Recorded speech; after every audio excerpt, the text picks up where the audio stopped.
จริงไว้น้ำเต้าแลกันทีอันเป็นเครื่องปลาเลือเสียมาหัวสองนาง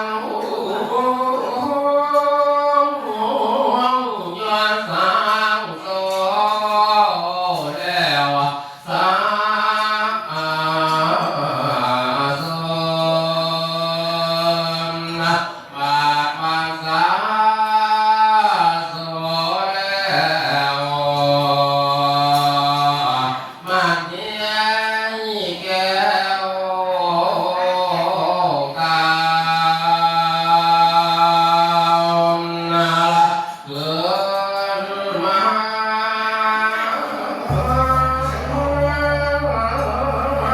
มาเนียแก้วมุงใจนี้แล้วนั่งกอดจิ้งกงป่าไปบาทามละด้วยสมาวังอาหารเมาหลังอายขอถวายก่อนแก่ประมาณพระเจ้ากษัตริย์วานอาเมีย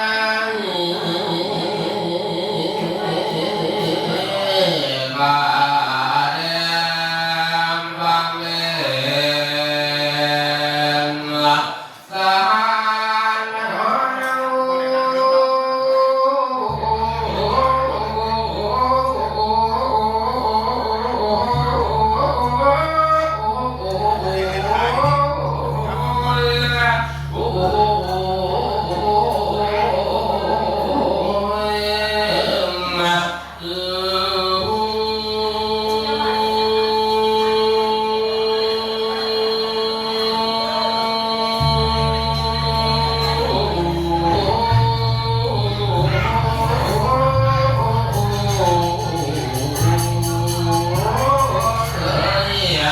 หยังเจ้า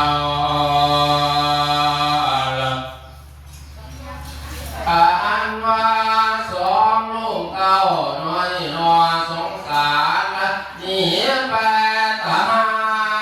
ยในสถานที่ใดก็การนา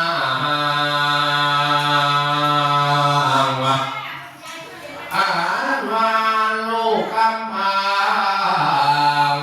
แก้วแม่อยู่ทางใดพี่สาย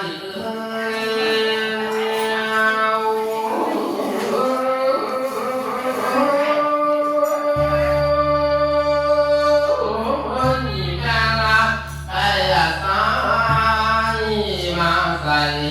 สั่งมองคืนมาว่าหรือว่าการสามเจ้าสารนอนมายาเบี้ยใส่ลูกคืนสองไว้เมืองกวางว่าเก่าหรือปันใสลูกหลานให้เมื่อเสื่อมคำเมืองแม่ลืม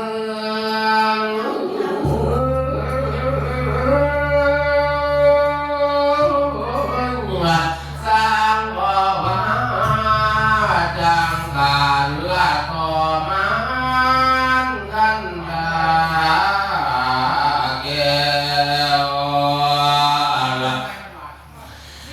ราศีน้ำเจ้าแฉวตาหน่อยเคยมา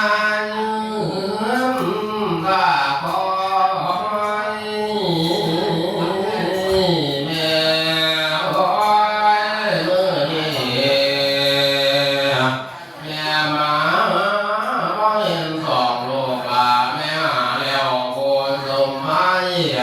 มาขอสัพพนายบาเมียผิดแต่รำว่า นว่าจากการละก่อนนางเจ้าน้อยเพิ่นว่าตอนโตคอยละมาที่พ่อรักเล่นเบา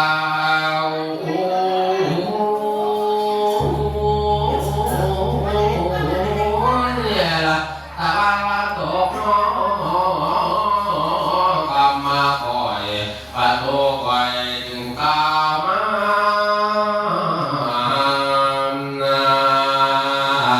พิมจังสีรับเจ้าฟ้ามาที่ที่เก่าแถลงขายพี่สาย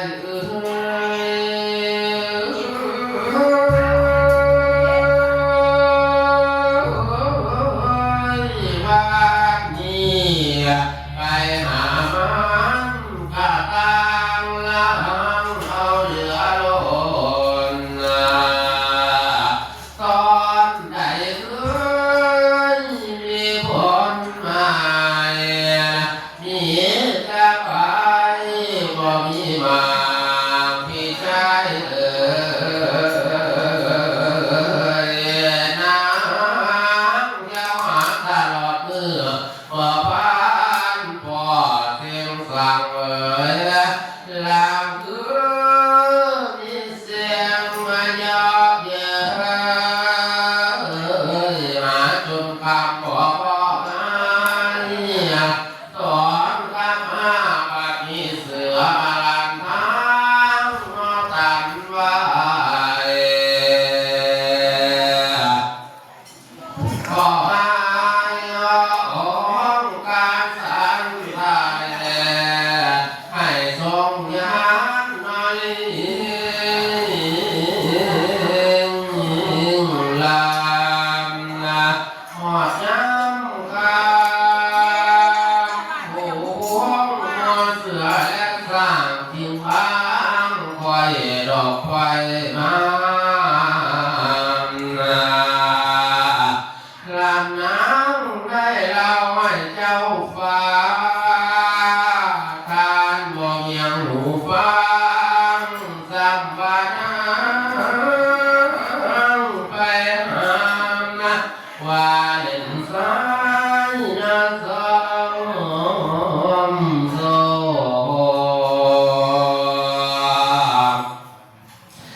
สามวันโลนะตนคอยมาที่คอยเหยียบหัวเยียนผ่านมาอยู่น้ำได้เจ็บเนื้อตลอดสิ้นละบอกเคยได้ดอกเพียงใจหลวงพระเมตตาไทยสมาบานหายเสียใจหลาย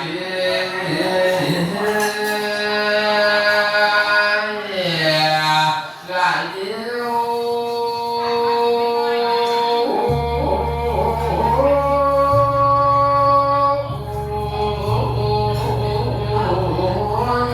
สร้างบ่ตายไปเลย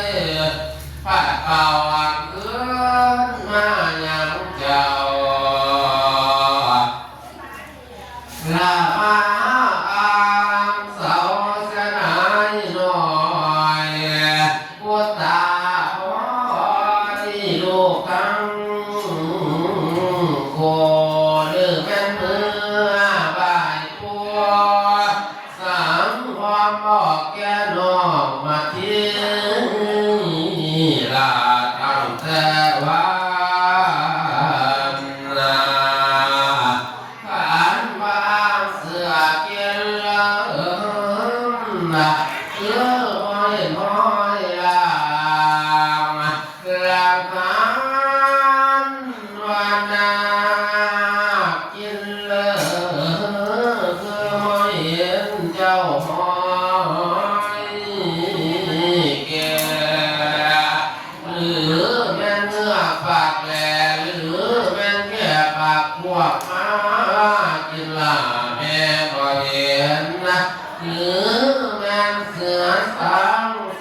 หาลูกตัวเหี่ยสอ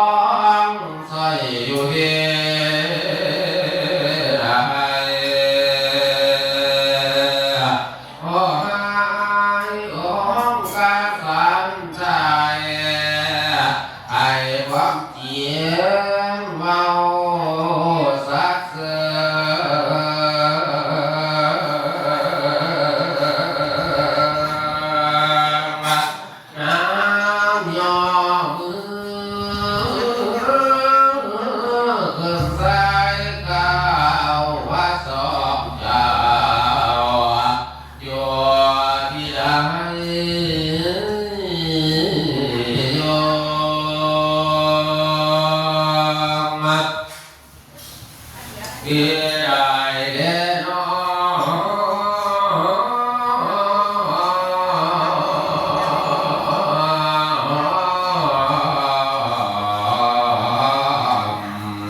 ยืนเขาไปนำฟังเทศไปนำยืนกันพอมีนั่นเนี่ย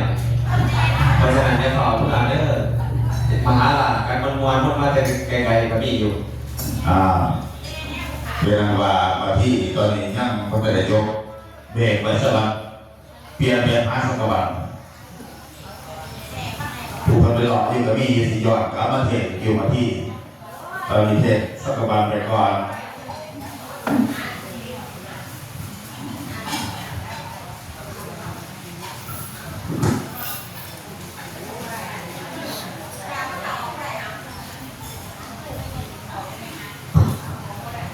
สมัยในยามเทศท่านครูบาสุเมนีทีรถเทศมหาลาภเทศท่านพ่อกัน2 บาทในเทศบ้านเดียว